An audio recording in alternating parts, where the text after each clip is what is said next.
Welcome to Cake on Tuesday, where we spotlight the rule breakers, the underdogs who refuse to listen when everyone said it won't work.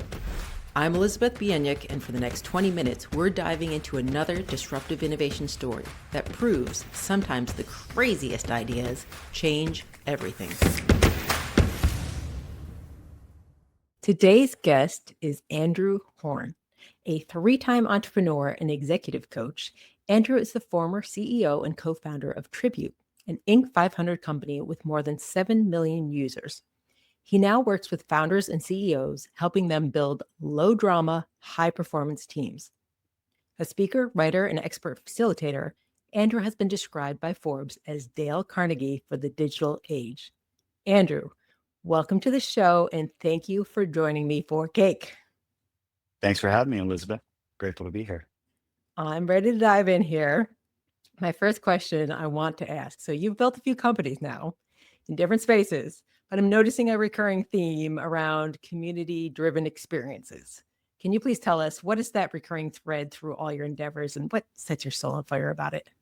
Yeah, if I were to trace back the inception and through line of all these businesses, I think it starts with growing up in Hawaii as a lonely kid who was so starved for human connection and the community that I so deeply desired and just never got it. And then when I moved away from Hawaii when I was 14, went to high school, and I remember so deeply committing myself to do whatever it takes to find friends, to find community, that I started to get in these habits of validation seeking and performance, and whether it was talking to girls or like saying the cool thing or making fun of someone. And this validation seeking tendency in me actually ended up leading to a lot of achievement. Like I learned how to say the right thing, and it helped me to Mhm. start my first business and raise a lot of capital for that. And I learned how to tell great stories and ask great questions to network at conferences, and gave my first TEDx talk when I was 21 years old. And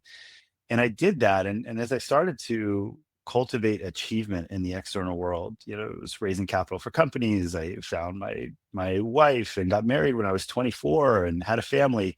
But even though externally things looked great, I constantly had this clenching in my belly, this tension, Mm. this hyper awareness and self consciousness in the rooms that I was in, whether meeting new people or even with people that I knew, like friends. And, I think that there was this moment that I often look back to where I attended a workshop in this modality called Gestalt communication. And it was all about really how to be truly authentic in the world. And when I was at this retreat, I'll tell you kind of a bridge version of it here, but there's this moment where the facilitator encourages everyone there to practice authenticity, whatever you're thinking and feeling, real, valid, deserving of a voice, curiosity, ask the questions that honor your curiosity, and presence, just be fully present out of any stories. And there was this person who was there, this girl, Megan, who had given me her permission to now tell her story. And I'd been trying to talk to her and connect, but everyone's had this experience asking questions. They're looking around the room, they're not asking any back.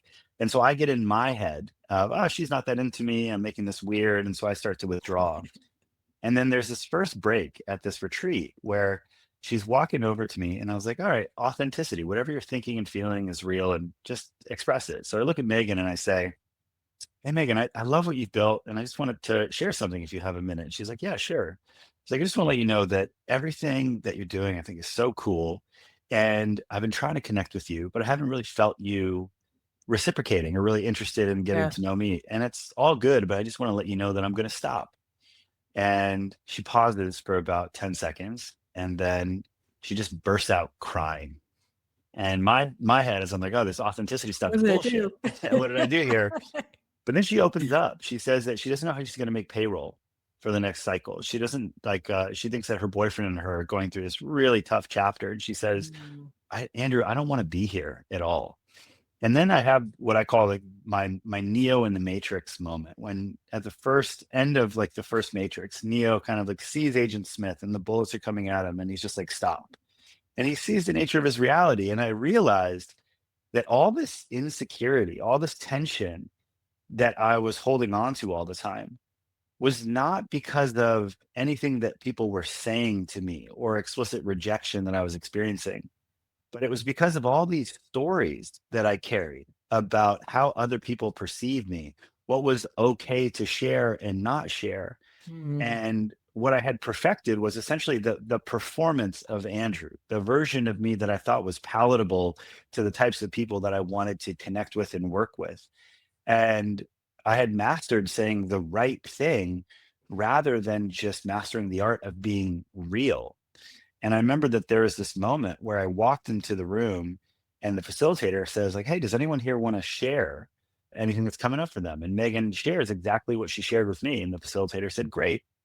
And then three other people opened up about things that they were holding on to that they hadn't shared. And in that moment, I realized that those people wouldn't have shared that thing if I hadn't have shared my vulnerable thing with Megan. Yeah. And it was this clarifying moment that as much as I wanted to be liked, as much as I wanted to belong, I wanted other people to have the experience of being truly themselves with me. And I Yeah. realized with crystal clear clarity that if I wasn't being myself, why would I think that anyone else could be themselves? And so my whole arc of trying to say the right thing and learning the structure and the technique of effective communication transformed in what are all the ways that we can be radically authentic and real, but do that in a way that is constructive and helps us to connect deeply in our relationships. And so whether Mm. that's technology companies like Tribute that help us to share our authentic appreciation with the people we love, which now we're getting closer to, I think, 8 million users of that website, or whether that's retreats where you have groups of entrepreneurial men coming together to share their feelings and emotions transparently with other men, or one-on-one executive work. It's at the very core. It's how do we connect with who we are and find the words that do that justice and help us to connect more deeply where it matters most. Mm. That's really powerful. And I want to dive into two different facets of that because you talked about two different things. In one case, you said you were kind of inside your head and thinking, like, oh, no, this is working, this is not. And I think that's huge. You talk about mindset a lot. Mindset is so significant. If you can't change your own mindset, you're not going to be able to be impactful to someone else. But the other part of that is you're talking about these community building and community driven activities, and you can't be authentic and real and raw just with yourself. You have to be interfacing with other people. Where do you find that balance between transformation that needs to occur internally versus transformation that occurs in community? Yeah, totally. Well, it's the intrapersonal and the interpersonal, right? And I think you framed it beautifully that for me, the art of being yourself is twofold. It's mindset, like you said, and then it's communication. It's finding the words that help us to be authentic. And so when we look at mindset, what naturally happens in relational dynamics is that we focus on something that I call the rope, ROP. Rejection is that we're worried that we're going to be rejected or not be welcomed into a social group, personal, Hmm. professional. We focus on outcomes, whether or not we're going to achieve our goal, or perceptions, how other people are going to perceive us. And so our mindset naturally goes to that plate because as humans, we're conditioned to do one thing better than anything else, and that's detect threats so that we can keep ourselves safe. And so we focus on all these externalities that we think are important. But when we focus on those external outcomes that we don't fundamentally control, we create something that I think of as TAR, tension, anxiety, and resistance. And so, so much of the mindset shift that liberates our fullest self expression is onto something that I would call social flow, intentionality, curiosity, authenticity now. And so, by looking Mm. at intentionality, how do I want to be rather than reacting to what we perceive to be the energy in a room, just checking in. Well, how do I want to be? If I'm on this call with you, I know that I want to be open, I want to be free, I want to be fun. And if I allow myself to be the thermostat instead of the thermometer, I'm going to create the experience that I'd like here. If I focus on curiosity, just what is it that I want to know? It's very difficult to be fearful and truly curious at the same time. So just by choosing to look at it a different way, authenticity is pointing my curiosity inwards. What's real for me, Mm. and what do I want to share? And then the last one is just presence. It's like, how can I be more present in this moment? And just noticing that our ability to respond powerfully always exists in the present moment. So simply coming back to that is where we regain so much of our power to respond consciously to life. And then once we look at that, and then we look at moving into the realm of communication. And there's so many different tools, but I think that even that alone of looking at allowing myself to be driven from an intrinsic place rather than an externally motivated one shows us that we have more than enough control on the things that really matter, our own objectives that drive those outcomes without so much stress and effort. And so that's Mm. kind of one of the fundamental mindset shifts. And so I'll push it back to you. Like, what do you think would be most helpful in terms of bridging that into community dynamics for you, or where would you take it from there? Well, I think the thing I first thought of actually is just the idea of how you present yourself, the intentional nature of it. I mean, I have little kids. I know you have little kids. Yeah. I'm hearing this from my daughter right now, just going into the next grade next year. People will think of me this way from last year, and like, do I redefine that? Do I go in differently with a different approach or attitude? Do I Mhm. change my hair? Do I change my look? And I feel like as kids, you're really looking at each of those environments and saying like, well, how are people perceiving me already and judging me, and do I have to stay in that box? And I'm going through that conversation with her of like, you can reinvent yourself every year. You can be somebody different every time. But I think it's really interesting as we get older, we kind of do the same thing again. It's like we should be older and wiser. Yet we have this website, this business, this podcast. We have this persona built for us that it's really easy to fall into, well, this is what people perceive me as, so I can't change that, whether or not that's truly authentic to the journey that you're making. And I like what you said about curiosity is kind of authenticity is the internal curiosity versus curiosity. I love curiosity kind of defines everything that I do. If I could get paid to learn for the rest of my life, I'm set. That's why I Yeah. love podcasting. It's constantly learning. It's constantly exploring. And my favorite Yeah. question always has been why, always probably will be why. Because that constant curiosity is what's really exciting. I don't think that answered your question at all, but it was kind of Well, fun to you think through that process. you talked about the one with your daughter, and I just dropped my 9-year-old son off at camp this morning. And one of the reasons that I created Social Flow and I love this work is because I think that a lot of the advice that we get socially and relationally is pretty ambiguous and not explicit or directly pragmatic. Whereas Social Flow, like what we just talked about there, is that what you're doing is you're looking at questions. I dropped my son off; he's 9, and the last thing I say to him is, "Hero, how do you want to feel today?" And he said, "I want to work hard, I want to be enthusiastic, and I want to have fun." And I'm like, "Great." So just there, he's pointing his attention onto the experience he'd like to have. And there's a great saying, it's Yeah. where our attention goes, energy flows. And even that idea of gauging how we are perceived, how other people perceive us is ultimately none of our business. Like, they'll tell us if they're ever going to tell us. And Rick Rubin had this great book that just came out, famous record producer, one of the most prolific of our time. And he famously says in his book, the audience comes last. He Mhm. said that divine creativity is about connecting with what's true and bringing it into the world, doing it justice. It's for you, and the right people will find it because that's for them.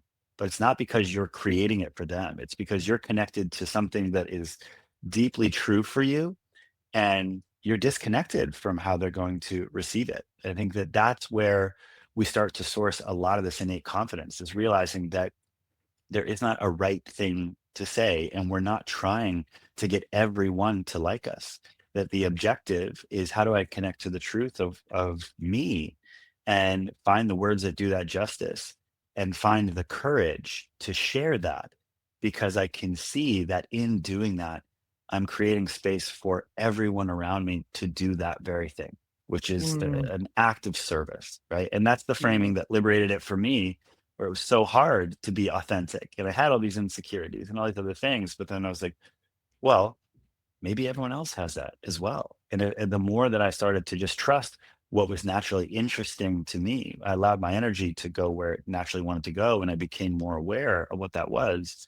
Then these social dynamics became so much more uh, effortless and energizing for me. Yeah. That makes me think of too, we had the chance to chat just a couple of weeks ago, and I know we're talking about how curiosity leads to wonder. And you made the comment of you look around at literally everything is a miracle. And I love that attitude because it's steeped in the gratitude and wonder. And I feel like that goes hand in hand with what you're talking about. When you are curious, you explore, and you're continuously amazed by what you find. That, I assume, has not always been your attitude. But Well, what really changed to bring that about, to really have that, the miraculous in every day? you know, I can pinpoint it pretty specifically. I'm very fortunate. I have two very loving, conscious parents, and one of the most explicit and consistent rituals that we had in our home growing up was our nightly thankfuls, not thank yous, our nightly thankfuls. And at every meal, we would just say, "What are you thankful for?" And to this day, that engineered the mindset of appreciation for what's going right, what we actually have. And so that disposition of being grateful was engineered in me from a very young age. And I think as much as I work in the realm of models and techniques and tools, without a question of a doubt, one of the most powerful practices or rituals that we can develop is just the practice of gratitude, of acknowledging what is already right and good and enough. And so I think that that's incredibly powerful. I'm so grateful that I've helped now millions and millions of people all around the globe to do that with tribute, and appreciation is an essential ingredient of appreciation that was there. But I got it at a very young age, and now I actually have this brand. I think of it more as an art project than a brand. It's called Mhm. Holy Shit We're Alive. But we essentially put these words, Holy Shit We're Alive, on all sorts of beautiful merch and sunglasses. And it is grounded in this singular belief that to be alive at all is a gift. Anything that you're experiencing, the good and the bad, it is on the back of that fundamental truth that we are here, we're aware, and that is a gift. And we don't take enough time often to Yeah. consider that. And the quote you're referencing was Albert Einstein. He said, "There's two ways to look at life. One is that nothing is a miracle, and the other is that everything is a miracle." And I'm on the I'm firmly in the camp of everything is a miracle, and we don't know where it came from or what happens after we die just yet. But the fact that we're here at all is incredible. And when I'm aware of that, again, just mindset, things are better. The challenges are easier to swallow. The good is like even more reverential and deep. So Mm. gratitude's a nice foundation to build off of for sure. You're affirming my parenting choices here too, because that's something my husband and I have instituted with our kids. We don't do it at dinner, but we do it at bedtime. And we go around the room and, what are you thankful for today? And we try to keep it specific to today, so that you are finding the gratitude for every single day. Because a lot of times it could be like, the trip that's coming up, or the thing that we did 3 weeks ago. What about today are you grateful for? And it's usually three things. And I love that. So you're saying now that's going to pay off later. So, yes. Totally. What I have a mentor that I think he gave me some of the best parenting advice I've ever received. And I think that this is an incredible mindset shift of how I evaluate parenting. I've shared it with many. I asked him for advice when my oldest son was probably young, he's 2 or 3, and as a dad, his son is now older, "What's one piece of advice you wish all new dads could have?" Mhm. And new, and he said, "The power of gifting beliefs to your children." Mm. And he said to be more thoughtful of our children are going to develop beliefs about the way that the world works, who they are, what is good, worthy of their attention, ethical, you name it. Right. And as parents, we can be thoughtful about, he said, I asked myself a question: what would be the beliefs that he could adopt that would most expand and uplift his experience of being alive? And I remember one that he told me, he said, "Everyone who really knows me can love me." That was one of the beliefs that from a very young age he gave to his son. Did you know that anyone who really knows you can love you? And his son still remembers that to this day. And I was Huh. really thoughtful about this. So with my son Hero, we started this night, we call it the nightly ritual. And it started with I, and we say it one word at a time. So he'll say I'll say am loved. I am supported. I am perfect, exactly as I am. And then he started to add things. And so now it's expanded. And now it's we are safe and awesome. And anything is possible. And we make a great team. And Hmm. for the last 5 years, any night that we've been together, we've never, any night that we've spoken, even on the phone, we've never missed that. So every single night, he's getting these thoughts. And it's the best part about this. I get goosebumps when I say this. Yeah. One night we were going through it. We've been doing it for a while. And I asked him a question. And I said, Hero, are you saying it or are you feeling it? And he looks at me and he goes, I'm just saying it. And I was like, cool. And I was like, do you want to feel it? And he was like, yeah. And now a couple of times we've done it and he'll stop and he'll look at me and he'll say, hey, Dad, are you saying it or are you feeling it? He knows that there is a difference to saying the Right. words versus allowing myself to really feel into, I'm loved. I'm perfect exactly as I am. I'm supported. We make a great team that we can allow those things to land in the body. It transcends information and it becomes wisdom, truth that's really Yeah. held in the body. So, Yeah, and you realize the power of the spoken word and how much you believe your own voice. Setting that mhm, pattern now is huge for him. mhm, So, if you're talking to somebody who maybe did not have that as a child yeah, and is coming to this later in life, they might feel trapped by this performance narrative that this is who I need to be. That whole process of change and rediscovery, it can be scary. It can be even debilitating. yeah, So, what advice do you give somebody? Like, what's that baby step? How do they even start? yeah. I have a mentor named Diana Chapman, and she is a great frame, which is all about how most of our experience of life is dictated by our context, not our content. Our Mm, content are the facts of what's happening, who's involved. Our context is more of an internal process of how am I thinking and feeling about the thing. And so if the theme that we're exploring are social dynamics or how confident and comfortable I feel connecting with other people, speaking my truth, one of the most powerful things that we can do to evaluate our context for social dynamics is to ask ourselves a really simple question. And that question is, what are the mean things that I say to myself about myself? What are the ways that I tell myself other people judge me? Right? These could be things like other people think I'm not successful. Other people don't think that I'm funny. Successful people don't think that I'm their equal.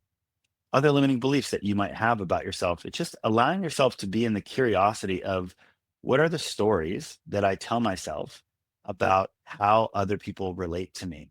I can't be mm, honest. I'll never find true whatever these are. right. And just make a list. So you're going to create like literally a log of the thoughts that create the social reality that you're operating within. Anais Nin would say that we don't interact with reality as it is, we interact with reality as we are. And that same thing, just to kind of tie it all back together, is in that moment with Megan where I realized I was making it mean that she wasn't interested in me, that she didn't want to connect with me. It had nothing to do with that whatsoever. She was having her own experience. It was my story that she's not interested in me. I'm not successful enough was what created the anxiety and the insecurity in me. Right. And for so many of us, me included, we have all of these stories that unfortunately are rooted in shame. This idea that we're not enough, we're unlovable, that if people really knew us, they wouldn't want us. And just looking at those questions and becoming aware of them gives us the opportunity to respond to them differently. And because Mm, we're limited on time, I'll just offer the technique that's most helpful, but it's this powerful framework by a woman named Byron Katie called The Work. And it's these four simple questions that whenever you connect to the thoughts that create suffering in our life, you can just ask yourself these four questions. And it's number one, is this true? Number two, can I absolutely for certain know that this is true? And most oftentimes what we do there is we realize like, oh, it's not a fact. It's a story. It's a thought. And then the third, we say, how do I react and feel when I react to the story as true? So when I react to the story as true, the thought is true, how do I feel? And we show ourselves that the unreal thought is creating a very real experience of typically mm, tension, anxiety, resistance. And then we can explore how would I feel without the thought? And it's like, oh, if I didn't have this thought, I'd just feel more present, more calm, more connected, you name it. And then could the mm. opposite be true? oftentimes we show ourselves at the exact opposite of the story we're telling ourselves. And then you come back to a state of presence. And presence is so powerful because it's from the state of presence that we're able to respond rather than reacting to life, oftentimes through threat. We can come from these beautiful places of intention, of curiosity, of authenticity, inspiration, service, you name it. But it starts by noticing what is our context and coming back into a state of presence. And then we've already talked about I can. And the beauty of that framework is that in any room, if you just connect to how you want to be, what it is that you want to know, what's real for me, and how I can be more present, you truly don't need more than that to connect. Like Mm. that is connecting you to the truth and allowing that to be the foundation to really connect. And when you do that and you say, I'm not going in here to say the right thing. I'm just going in here to connect and be who I am and trust that the people who are supposed to do that will find it. And that me even doing this is creating space for them to do the same thing.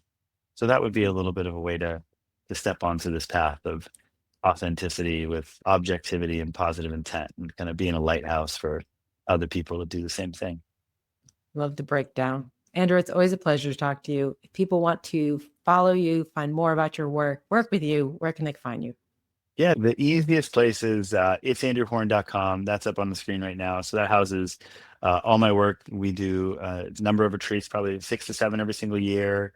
I work with about 25 founders at any given time. And then you can also see more about my other companies, Tribute and 360, and would love to connect with anyone who's interested in this type of work and learning to show up more powerfully and in integrity to have an impact and build beautiful things in the world. So thanks so much for having me on, Elizabeth. Really enjoyed the chat and the great questions. Thank you, Andrew. It's great to have you here. All right. See you soon. Bye.